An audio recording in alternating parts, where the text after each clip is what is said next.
Hi everyone, welcome back to my channel. My name is Monty if you're new here, and in today's video, I'm going to be ranking all of the fiction books that I read in 2024. I read 70 books last year, 53 of those being fiction and then 17 being nonfiction. I already did a 2024 nonfiction ranking video if you're interested in that, but today is going to be all about fiction. I'm going to be going in order from my personal worst to my personal best. This is by no means a perfect system. It simply reflects how I feel on January 7th, 2025. Some books I did enjoy equally, but I did have to put them in order. So I am going to have some timestamps down below that kind of group these books into various tiers. I am going to go ahead and say that some of my worst books of the year are other people's favorite books and vice versa. There are some books at the top of my list that I know for a fact people do not love, and I think that's great. If we all shared the same opinions, BookTube would be so boring. So thank you for having different opinions than me. I think it makes things infinitely more interesting. I'm not going to be going through the plot summaries of each of these books because I've already done that in my various reading wrap-ups over the last year, and also I just have way too many books to get through. I am mostly going to be giving my general thoughts and opinions on each of these books and kind of why I've positioned them where they are. And I'm going to be looking down at my computer quite a bit because that's where I have my entire list written out. Okay, let's do this. In my 53rd spot, starting off with a very hot take, I have Love in Other Words by Christina Lauren. This is a second chance romance. I didn't really care for either of the characters. I thought that they were unhealthily obsessed with each other, and there was a very serious situation that we find out about at the end of the book that I feel like was mishandled. Number 52, The Rom-Commers by Catherine Center. This just boils down to me absolutely despising the main male character. Number 51, None of This Is True by Lisa Jewell. I think that this book solidified for me that Lisa Jewell is not my cup of tea. She does a really good job of building suspense that keeps you wanting more, but I always find her endings to be incredibly disappointing. I also felt like there was a huge suspension of disbelief that had to be had in order to carry the plot forward in this one. Number 50, Bride by Ali Hazelwood. I thought that the writing was bad. I didn't think that there was any chemistry between the two main characters, and there was really vague world building. Number 49, Iron Flame by Rebecca Yarros. I fell asleep at least 12 times while I was reading this, which absolutely should not have happened given how action-packed this book was. Number 48, Binti by Nnedi Okorafor. Great concept, but I felt like the execution was a little lackluster and underdeveloped. Number 47, The Grace Year by Kim Liggett. This is a feminist dystopian YA novel. This book had a pretty cool premise, but I felt like the story was all over the place and the writing was really choppy, and it ultimately just didn't work for me. Next, I have The Maltese Falcon by Dashiell Hammett. This is a classic detective novel. I think that I would have really liked it in an academic setting, but for recreational purposes, I thought it was fine. It was kind of forgettable. Number 45, Hello Stranger by Catherine Center. I was really wanting so much more from this because of how much I loved The Bodyguard by Catherine Center, but unfortunately this one fell flat for me. Number 44, All Roads Lead Here by Mariana Zapata. This is a slow burn romance that I thought was perfectly fine, and I really don't have that much more to say about it. Number 43, The Midnight Library by Matt Haig. This one was neither here nor there for me. I thought it was a good book. I can see why a lot of people really love it. I just found it to be a little bit too repetitive, and repetition is something that my brain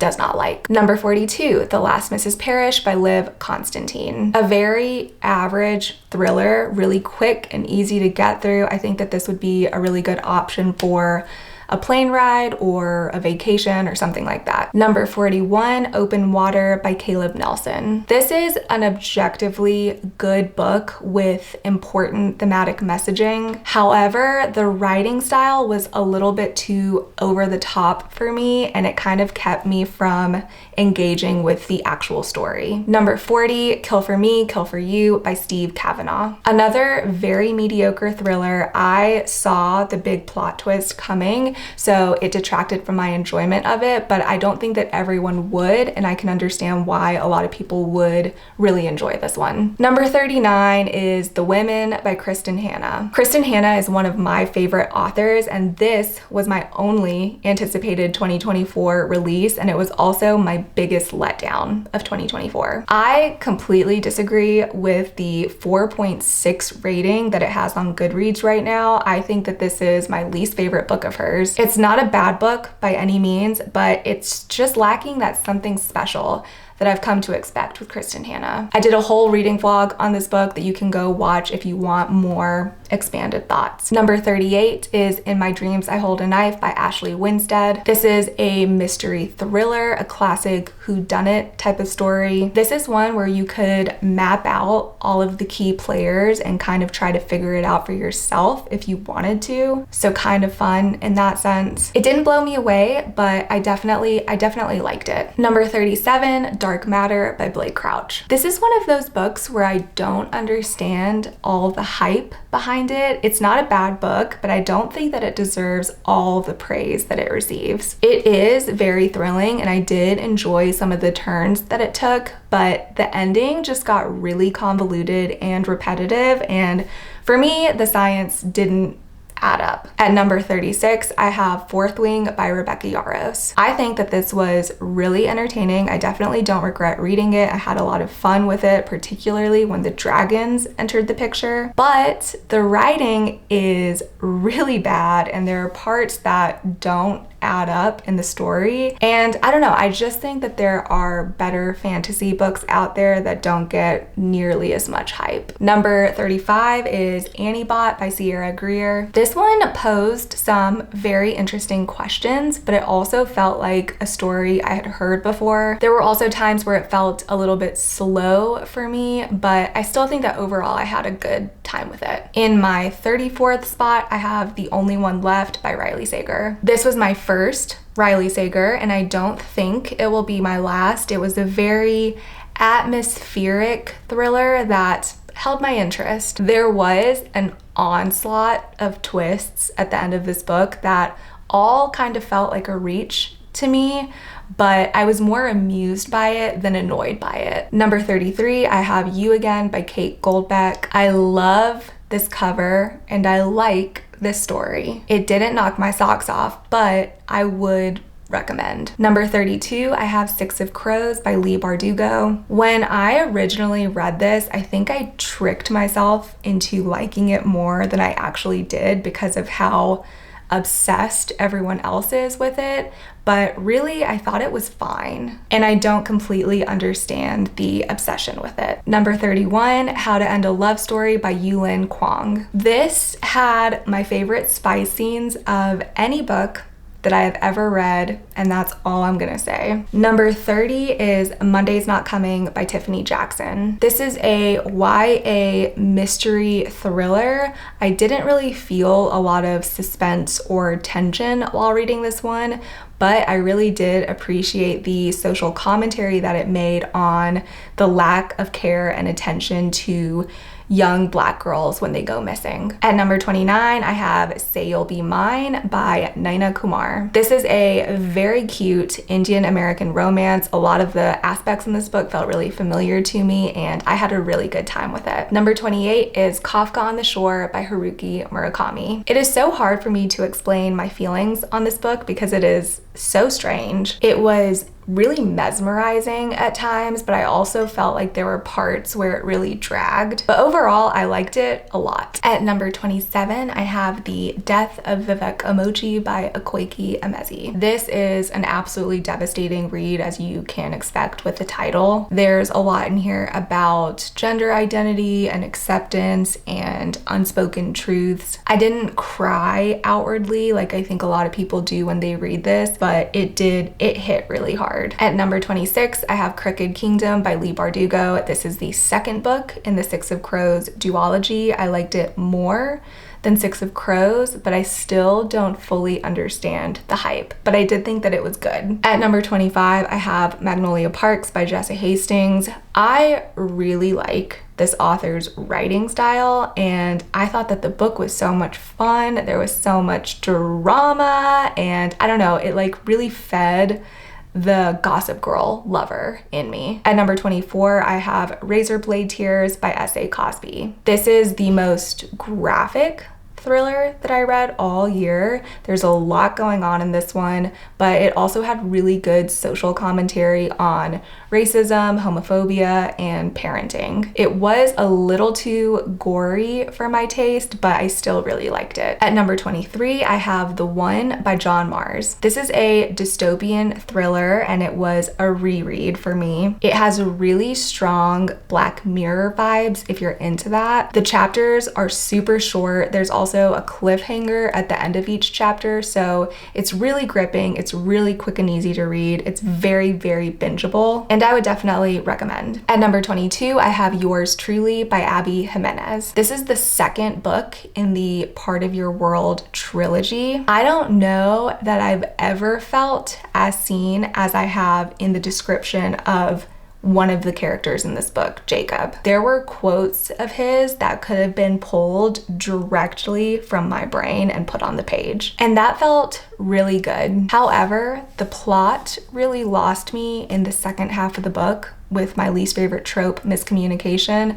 Otherwise, I feel like this book would have been much higher up on my list. Next, I have All Systems Red by Martha Wells. This is the first novella in the Murderbot Diaries. This one was surprisingly fun. I think that fans of Andy Weir's writing would probably have a good time with this. Despite the humor, it is very thrilling, and it's also really short and quick to read. I will say that there were some technical parts that I didn't quite comprehend, but I would still recommend, and I personally will be continuing on with the series. At number 20, I have The Girl with the Dragon Tattoo by Stieg Larsson. This is a book that everyone has seen at their local thrift store. It did take me 150 pages to get into the story, but once I got to that point, I was fully invested. And then the ending left me shocked and appalled. Please check trigger warnings before you read this one. But yeah, I thought that this was really well done. At number 19, I have One to Watch by Kate Stayman London. Definitely one of my favorite romances of the year. I recommend to anyone who is a fan of the Bachelor franchise, which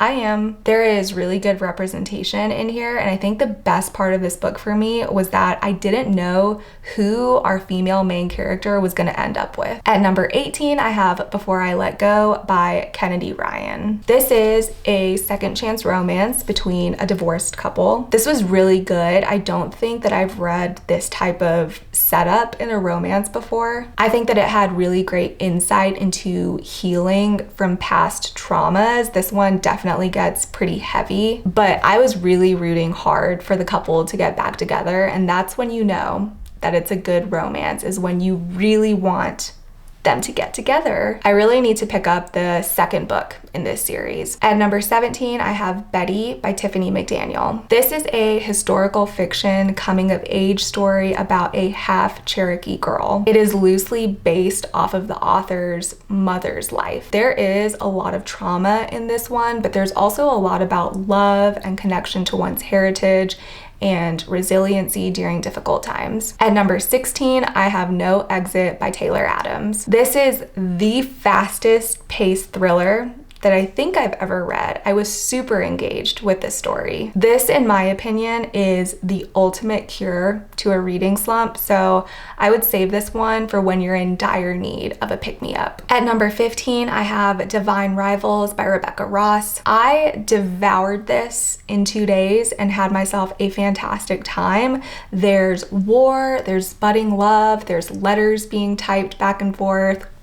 We love. In my 14th spot, I have 7 Days in June by Tia Williams. This is the book that made me realize how much I love a second chance romance. It was super emotional. I loved seeing how each of the characters kind of grew over time, and seeing them come back together was really, really satisfying. I loved this one. Number 13 is Daisy Hates by Jessa Hastings. This is the second book in the Magnolia Parks universe, and I think that I've decided I'm a Daisy Hates girl. For me, Magnolia is just a little bit too superficial, but I really like Daisy as a character. And even the side characters in Daisy Hates, I feel like I enjoyed more. At number 12, I have Funny Story by Emily Henry. I mean, it's Emily Henry. Of course, I enjoyed this one. Like always, I loved the banter. I thought that this book in particular had really good reflections on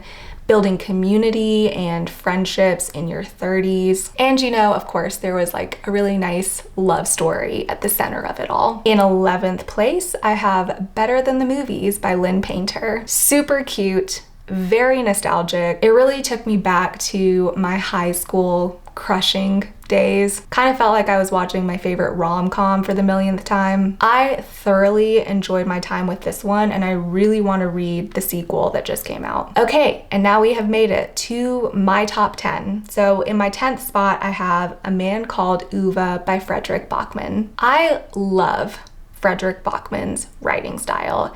It's so simple, but it's also very layered. It has this wonderful balance of humor and emotional depth. Same goes for his characters. They're always seemingly ordinary, but when you dig a little deeper and you look under the surface, there's a lot more going on that I think a lot of readers, including myself, can really connect with. There are major found family vibes in this one, which is my favorite trope of all time. I do remember finding Ove, the main character, to be a little bit too grumpy for my taste, but overall, I loved this one. At number 9, we have The Final Empire by Brandon Sanderson. This is the first book in the Mistborn trilogy. This was a really good time. I really liked the two main characters. They had this sort of mentor-mentee relationship going on that I liked. The magic system was super unique and really fun to read about. It kind of had everything that I'm looking for in a fantasy book, and I'm really excited to continue on with the series. At number 8, I have They Never Learn by Lane Fargo. This is a thriller that is rooted in female rage, and I had a really great time with this one. I was completely hooked from beginning to end, and I personally didn't see any of the plot twists coming. This is about a vigilante professor who wants to make bad men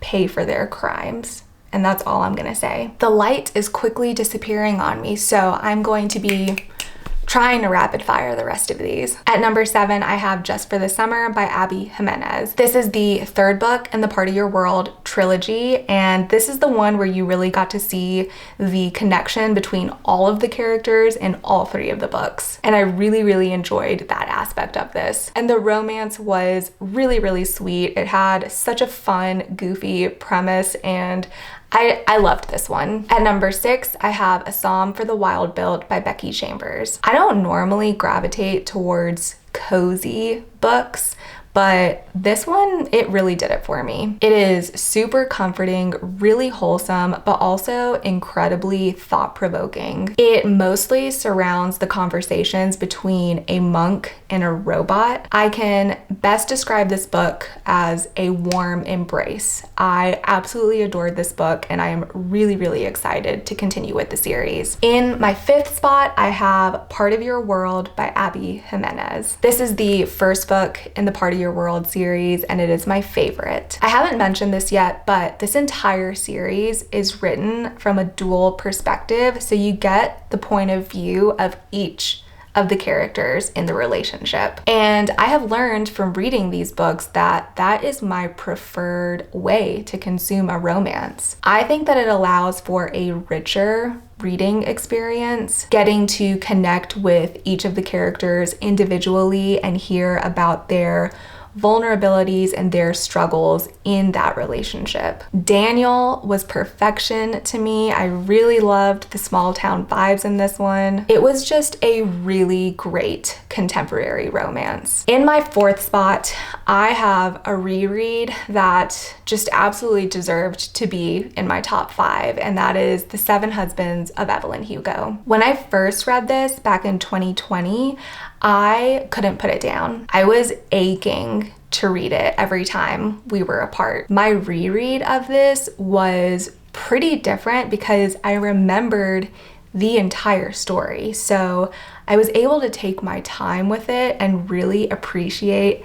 how clever and well crafted this story really is. Every single sentence is written so deliberately. There are no wasted words in sight. Evelyn is such a compelling character. I loved hearing about her life story. This is absolutely one of my favorite books of all time. Okay, top 3 books. Are you ready? In my third spot, I have Bright Young Women by Jessica Knoll. This book really took me by surprise. I don't know what I was expecting, but I didn't expect that I would love it as much as I did. This is based off of a real life killing spree of a very well-known serial killer, but it centers the voices of the women that were affected by his crimes. It is an incredibly powerful book. I love what the author did here. She offers such great insight into the systemic failures that allowed such horrors to unfold, dismantling the myth of the mastermind killer. She examines the other factors like poor police work, sexism,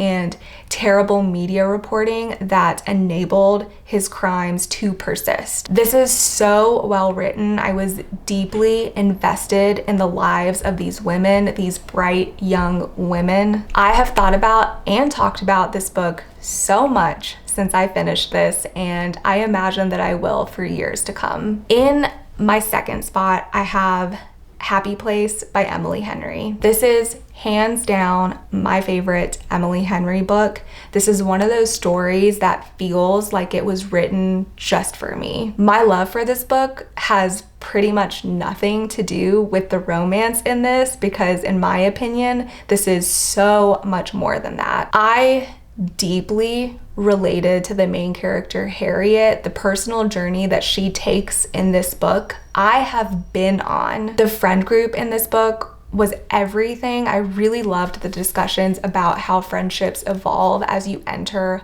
adulthood. I don't know, I just think that this book was fantastic. I think it was top notch. It had everything that I wanted, and I know that it's not for everyone, but it is certainly for me. All right, we have made it. We have made it to my number 1 fiction book of 2024, and that is I Who Have Never Known Men by Jacqueline Hartman. This book is showing up on so many people's top lists, and I think for very good reason. This was written in the 90s, I think, but you would not be able to tell. This feels like such a timeless piece of work. This is about a group of 40 women who one day find themselves trapped underground in a cage. They don't know how they got there, but they do remember life from before, with the exception of one young girl whose perspective we're reading from. She was imprisoned from a very young age, and this is the only life that she knows. And so we're following this group of women through the eyes of this young girl as they try to figure out how to survive in these very unusual circumstances. This book completely defied my usual reading preferences. It was left open-ended and it had 0 chapter breaks throughout. It's one continuous narrative, and it still managed to win me over, which I think speaks volumes about the quality of the story. There are themes of identity, humanity, survival, gender, because again, these women are only interacting with other women. This book asks really profound questions without giving you the answers to any of them, and because of that, it lingers in your mind. I loved this book in the moment, but I feel like my love for this book has only grown over time as I've reflected on it, which is why it's my #1 favorite book of the year. I have never read anything like this, and I probably never will again. Please go read this if you haven't. It's so short, you have nothing to lose, but in my opinion, you have so much to gain. And we made it. We made it through the list as the sun has set. If you made it all the way to the end of this video, thank you so much for watching. I hope that you enjoyed. Maybe let me know some of your favorite fiction books that you read in 2024 so that I can add them to my list. The next video that should be coming out on my channel is going to be a 2025 yearly TBR. I don't usually do monthly TBRs because there's just no way that I could stick to them, but I think that a yearly TBR is going to be doable. Until then, I hope that you all are doing so well, and I will see you in the next one. Bye.